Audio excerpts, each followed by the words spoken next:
Hello दोस्तों, स्वागत है आपका नई सीरीज में। ये सीरीज मैंने एसएससी सीजीएल सीएचएसएल के लिए स्पेशली बनाया है। जो बच्चे सीजीएल और सीएचएसएल की प्रिपरेशन कर रहे हैं वो ये प्रैक्टिस सेट की सीरीज जो है वो फॉलो कर सकता है। रात को 10 बजे डेली इसका एक प्रैक्टिस सेट आपको मिल जाएगा। तो फर्स्ट क्वेश्चन में कह रहा है दी गई आकृति में कितने त्रिभुज हैं। तो आपको कोई भी एक आकृति दे देगा, उसमें मिक्सअप दे देगा कई सारी आकृति का, और आपसे पूछेगा कि भाई कितने त्रिभुज मौजूद हैं। तो इस फिगर के अंदर दो ट्रिक यूज करेंगे और उन ट्रिक को यूज करके आप सेकंड्स में आंसर निकाल सकते हैं। पहला है कि अगर एक त्रिभुज के अंदर एक रेखा ऐसे आती है तो वहां से 3 त्रिभुज मिलते हैं, और अगर आपके पास वर्ग है और उसमें ऐसे रेखाएं खींची हुई हैं तो वहां हम जो भी यहाँ जगह बनेगी 1 2 3 4 जगह बनी, तो ऐसे बढ़ते क्रम में जो सबसे आखिरी वाला नंबर आएगा उसका डबल करके हमें आंसर मिल जाता है कि उतने त्रिभुज वहां होते हैं। ठीक है, इन दो को यूज करना है यहाँ। जैसे हम लोग ये देखें तो यहाँ आपके पास ऐसे एक रेखा आई हुई है 3, ऐसे यहाँ मिलेंगे 3 3 3, ऐसे आपको सेकंड्स में मिल जाएंगे। तो ये कितना हो गया, 3 चौक 12, 12 त्रिभुज आपको ऐसे ही मिल जाएंगे। फिर हम अंदर वर्ग की तरफ जाएंगे तो वर्ग वाली ट्रिक लगाएंगे। ये वर्ग हो गया, इसके अंदर हमारे पास 1 2 3 4 5 6 6 खंड बने हैं। जितने खंड बनता है आखिरी वाली संख्या का डबल करके आपको टोटल त्रिभुज यहाँ मिलते हैं। तो 12 ये हो गए, तो टोटल यहाँ से 24 त्रिभुज तो आपको ट्रिक से मिल गए, जो कि आपने सेकंड्स में निकाल लिए। उसके बाद आपको यूज करना है कॉम्बिनेशन ऑफ फिगर्स। जैसे ये त्रिभुज यहाँ से बाहर से आ रहा है लेकिन कंप्लीट अंदर जाके हो रहा है, 1 ऐसे ये नीचे की तरफ 2, ऐसे यहाँ एक 3, ऐसे यहाँ एक 4।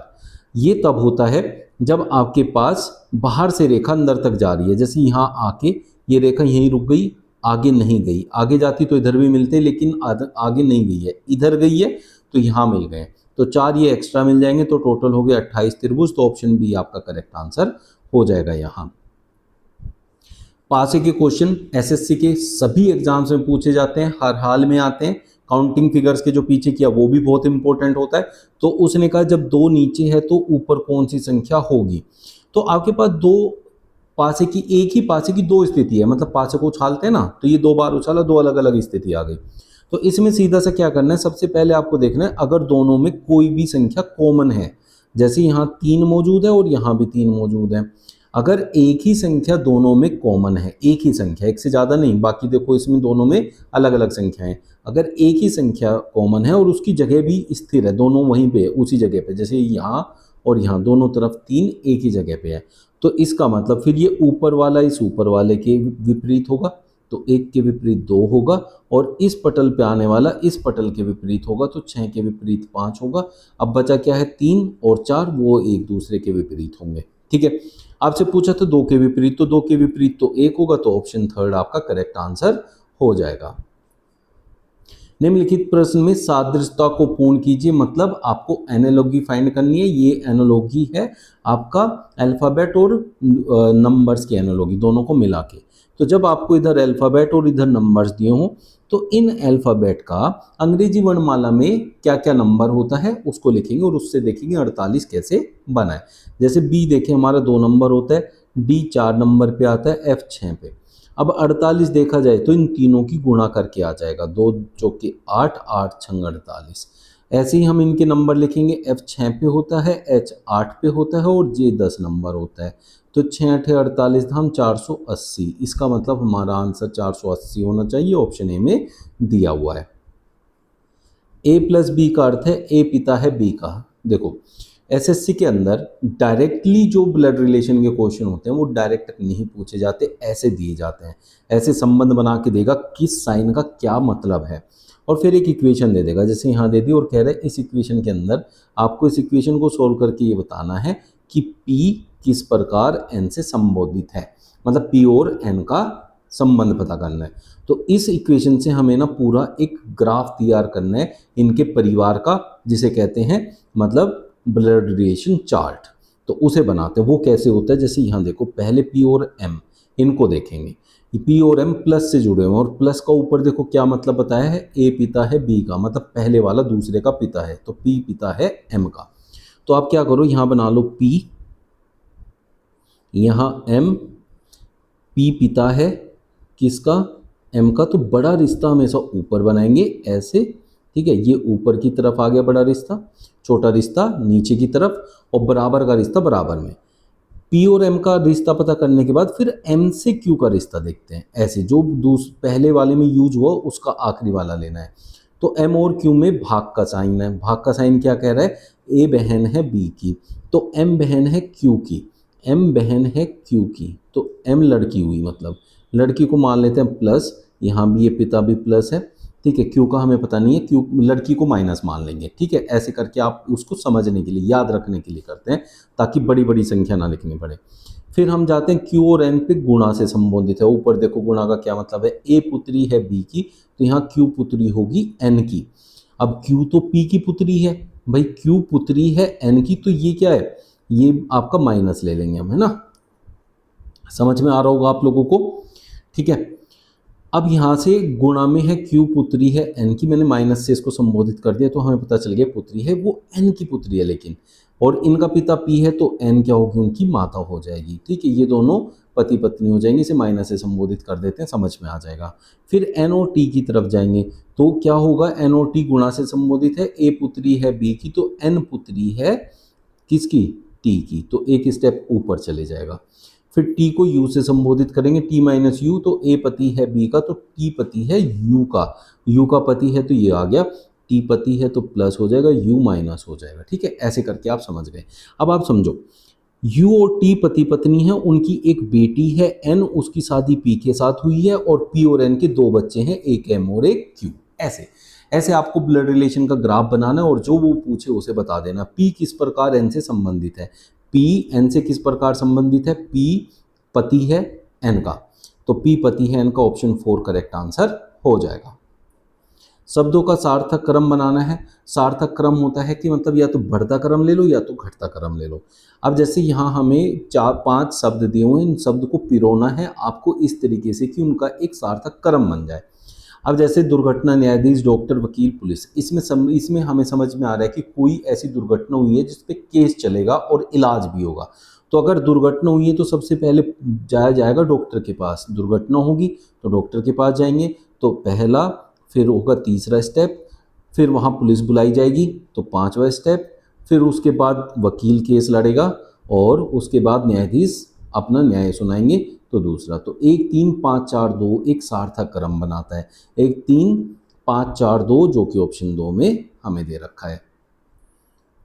श्रृंखला को पूर्ण करना है, तो सबसे पहले जब भी ऐसे छोटे एबीसीडी या बड़े एबीसीडी में बीच बीच में से स्पेसेस मिसिंग होती हैं, मतलब इनमें से लेटर गायब है, तब आपको क्या करना है, उसमें पेयर्स बनाने। तो आपको सबसे पहले ये देखना है कितनी जगह है हमारे पास, 1 2 3 4 5 6 7 8 9 10 11 12 13 14 15 है, तो हम 3 3 के पेयर यहाँ बना लेंगे, 1 2 3 1 2 3 1 2 3 1 2 3।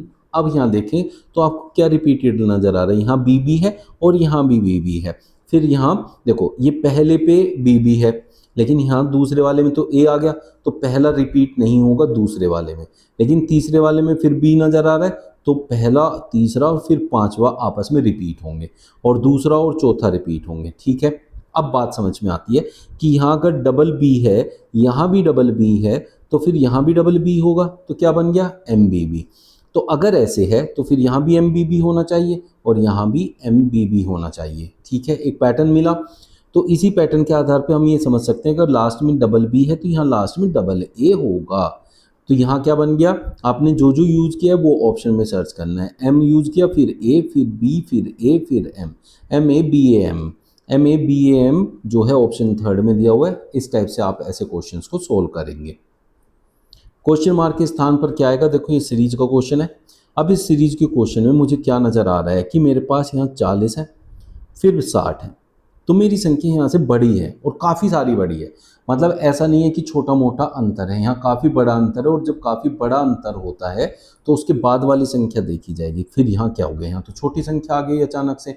जब ऐसे बड़ी से छोटी संख्या आ जाए और छोटी से फिर बड़ी संख्या बन जाए, जैसे आगे बन गई है, तब वहाँ डबल सीरीज का क्वेश्चन होता है। 2 सीरीज होती है उसके अंदर, और उन दोनों सीरीज को आपको समझना है, उनका पैटर्न क्या दिया हुआ है, ठीक है।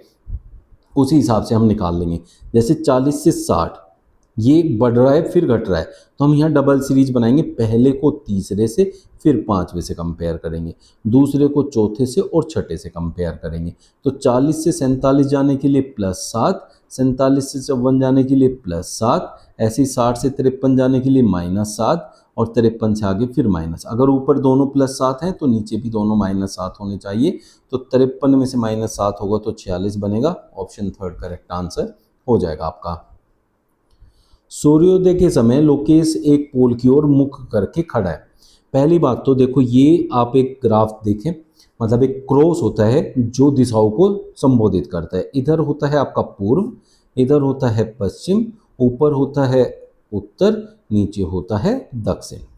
अब क्या होता है, सूर्योदय के समय, सूर्योदय के समय सूरज होता है यहाँ, तो किसी भी ऑब्जेक्ट की जो छाया पड़ेगी या हम कहते हैं उसकी परछाई पड़ेगी, वो हमेशा पश्चिम की तरफ होगी। मान लें एक पोल है, ये वाला पोल है, तो इसकी परछाई किधर होगी, इधर। अगर ये है तो भी इधर ही होगी भाई, परछाई इधर पड़ेगी उसकी, ठीक है। अब क्या है कि अगर हम इधर मुंह करके खड़े हैं उत्तर की तरफ, तो परछाई हमारे इधर पड़ी हुई है, और अगर हम नीचे की तरफ मुंह करके खड़े हैं तो परछाई किधर है, इधर है। लेकिन जब हम ऊपर की तरफ मुंह करते हैं तो इधर होता है बायां, और जब नीचे की तरफ मुंह करते हैं तो इधर होता है दायां।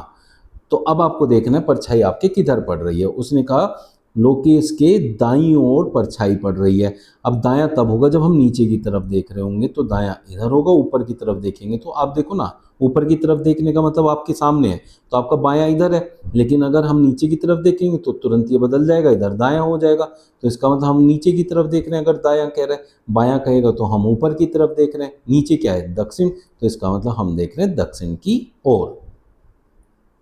विषम को चुनिए। अब यहाँ विषम का मतलब होता है कि तीन एक जैसे होंगे, एक अलग होगा। उस अलग को आपको फाइंड करना है कि वो अलग कौन है यहाँ, ठीक है। अब यहाँ क्या होता है कि हम लोगों को ये चीज़ समझनी है कि चार यहाँ शब्द दिए हैं, उन चारों शब्दों में क्या एक संबंध है, ठीक है। अब इसमें देखें, क्यूबा, ओस्लो, फिजी, क्यात। यहाँ क्यूबा, ओस्लो और फिजी, ये सारे के सारे क्या हैं, ये देशों की राजधानी है, ठीक है।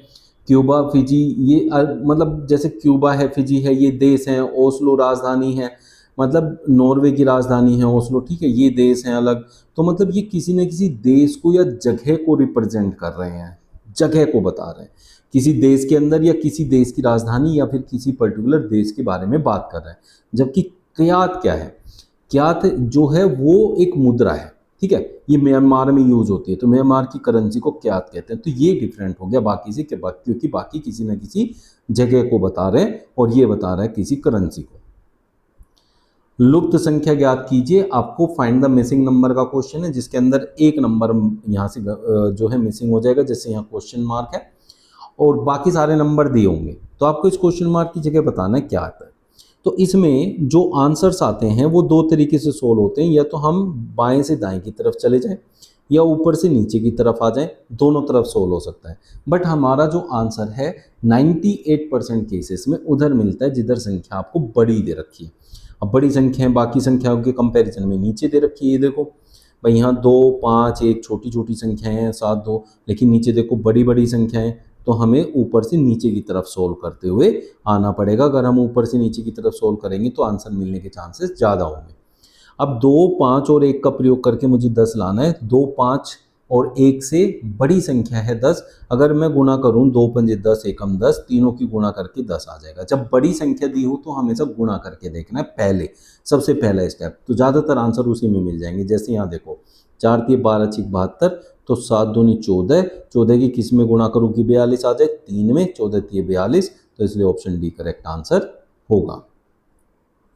एक कोड भाषा में बटर को CVUUFS लिखा जाता है।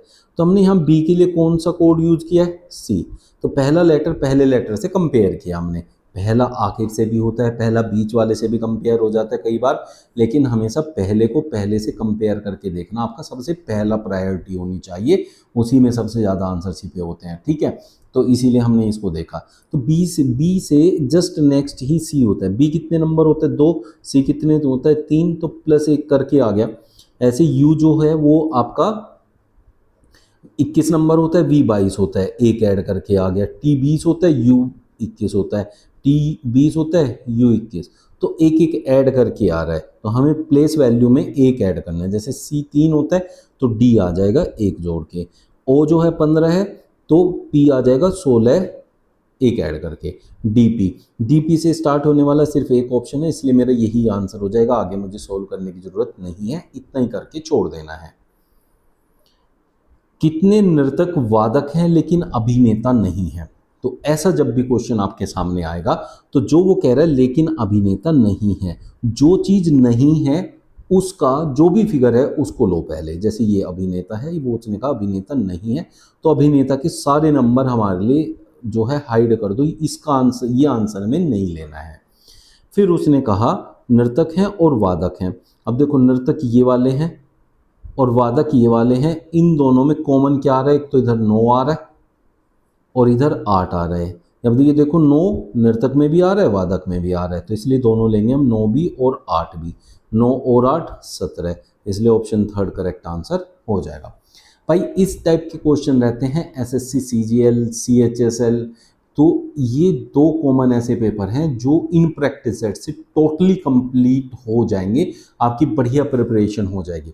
तो डेली ऐसे प्रैक्टिस सेट के लिए हमारे साथ जुड़ सकते हैं। रात को 10 बजे डेली मैं ये प्रैक्टिस सेट लाऊंगा आपके लिए, जो कि सीजीएल और सीएचएसएल के लिए स्पेशल रहेगा, सिर्फ इसी पे फोकस रहेगा इस प्रैक्टिस सेट के अंदर। जिस किसी को कोई भी डाउट रहा होगा कमेंट बॉक्स में लिखना, और जो नए हो प्लीज़ सब्सक्राइब कर लेना और ज़्यादा से ज़्यादा शेयर करना अपने दोस्तों तक। बढ़िया लगा है ना सेशन तो लाइक भी कर देना भाई। Thank you.